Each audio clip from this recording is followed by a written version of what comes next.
अस्सलाम वालेकुम नाज़रीन, कल्याण न्यूज़ सां गॾु मां सारंग लतीफ़। अचो त नज़र विझूं अॼु जी अहम ख़बरुनि ते।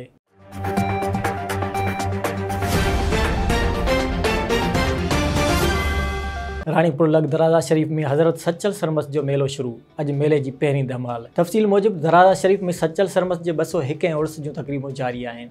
मज़ार ते चादर चाढ़े उर्स जी शुरूआत कई वई। चादर फयाज़ अली बुट, क़ाइम अली शाह मुनवर वसाण ऐं कमिश्नर मुस्तफ़ा फुल तरफ़ां चाढ़ी वई। उन मौक़े ते सेक्रेटरी औक़ाफ़ जावेद सबक़तुल्लाह, चीफ एडमिनिस्ट्रेटर औक़ाफ़ ज़ाहिद अली शर्ब मौजूदु हुआ। उन मौक़े ते लोक अदब जे सगारी सिन्फ़ सुगड़ाइप जे हवाले सां सुघड़ कॉन्फ्रेंस कोठाई वई, जंहिं में सिंध जे मुख़्तलिफ़ ज़िलनि खां सुगड़नि शिरकत कई। उन मौक़े ते सुगड़नि पारां लोक अदब जूं मशहूर सिन्फ़ूं सिंगार, हुनुर, ॾोर बेत, गुजारतूं ऐं ॿियूं सिन्फ़ूं पेश करे पिंडाल में मौजूदु माण्हुनि खां ख़ूब दाद हासिल कयो। सुगड़ कॉन्फ्रेंस में सैफुल्ला सहतो, इमाम ॾिनू मेहराणी, अली हसन सोलंकी, मीर खान भमरो, गाज़ी खान चना, अहमद अली चांडियो समेत वॾी तइदाद में सुगड़नि शिरकत कई। भानसेदाबाद जे भरिसां कच्चे वारे इलाइक़े ॻोठ दरीदेरो में हालेपोटा बिरादरी पारां 1515 पुलिस इंचार्ज तालका सेवण ऐं DSP जे मथां मुबैना इल्ज़ाम हणंदे ऐं उन्हनि जे थियल ज़्यादतुनि ऐं ॾाढाइनि जे ख़िलाफ़ मोहम्मद हालेपोटो, फिदा हुसैन हालेपोटो, मोहब्बत हालेपोटो, दोस्त मोहम्मद हालेपोटो जी अॻवानी में ॻोठ जे अॻियां एहतजाजी मुज़ाहिरो कयो वियो। उन मौक़े ते हालेपोटा बिरादरी जे अॻवान मीडिया जे अॻियां पुलिस मथां मुबैना इल्ज़ाम हणंदे दाहींदे चयो त एडिशनल कोर्ट काल्ह सेवण में ज़मानत ते आज़ादु थियल अली नवाज़ हालेपोटो खे कोर्ट मां खंबे गिरफ़्तार करे गुम कयो वियो, जॾहिं त अॼु अज़हर अली हालेपोटो जेको सेवण कोर्ट में मुक़ररु थियल तारीख़ ते पहुतो, जिते तारीख़ ते पेश थियण खां पोइ वापसि कोर्ट खां ॿाहिरि वञी रहियो हो, त सेवण कोर्ट जे गेट ते DSP सेवण ऐं 15 इंचार्ज सेवण पंहिंजी नफ़री साण करे ज़बरदस्ती अदालत जी हद मां खंबे गिरफ़्तार करे गुम करे छॾियो आहे, जंहिं ते 15 पुलिस इंचार्ज सेवण ऐं DSP सेवण पुलिस जी ॾाढाइनि ऐं ज़्यादतुनि जे ख़िलाफ़ एहतजाजी मुज़ाहिरो करे धरणो हयो वियो। मुज़ाहिरनि जो चवणु हो त पुलिस असांजे मुखालिफ़नि खां लखे रुपया रिश्वत वठी असांजे मथां ज़ुल्म करे रही आहे। हिननि वज़ीर आला सिंध सैयद मुराद अली शाह, IG सिंध, DIG हैदराबाद खां मुतालबो कयो आहे त सेवण जे ॼाणायल पुलिस ऑफिसरनि ख़िलाफ़ कार्रवाई करे असां सां इंसाफ़ कयो वञे।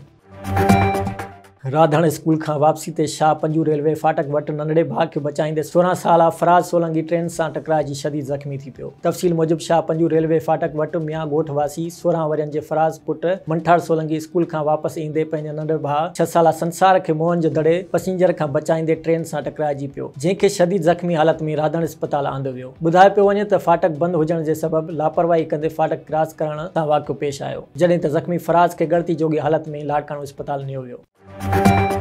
मीरपुर माथेलो आबपाशी खाते जे इंजीनियर ख़ुर्शीद खोखर DSO सच्चल नाइच पारां M&RD सिल्टिंग जे मद में बग़ैर कंहिं कमु कराइण जे वधीक करोड़ रुपयनि जी रक़म खे रेड़ो ॾियण जो इंकशाफ। अल शहबाज़ यूनियन जे मज़दूरनि जे आबपाशी खाते जे इंजीनियर ख़ुर्शीद खोखर SDO सच्चल नाइच ख़िलाफ़ एहतजाजी मुज़ाहिरो ऐं धरणो। आबपाशी खाते जे कामरनि ख़िलाफ़ छिती नारेबाज़ी। M&RD सिल्टिंग जे मद में हर साल फर्ज़ी कंपनियुनि जे नालनि ते थींदड़ अरबे रुपयनि जी करप्शन ऐं सरकारी ज़मीन खे विकिरो कंदड़ SDO सच्चल ख़िलाफ़ कार्रवाई जो मुतालबो। घोटकी ज़िले जे वाहन ऐं शाखुनि जे हिन ताईं खाटी कोन थी सघी आहे, जंहिं सबबि घोटकी ज़िले जूं केतिरियूं ई शाखूं नालनि में तब्दील थी वियूं आहिनि। पुछड़ी जा आबादगार सालनि खां पाणी फुड़े लाइ तरसी रहिया आहिनि। हिननि एंटी करप्शन नेब ऐं आबपाशी खाते जे आला इख्तियारनि खां मुतालबो कंदे घुर कई आहे त फौरी तौर ते करप्ट इंजीनियर ख़ुर्शीद खोखर ऐं SDO सच्चल नाइच खे हटाए तहक़ीक़ात कराई वञे, ॿी सूरत में एहतजाज जो सिलसिलो वधायो वेंदो।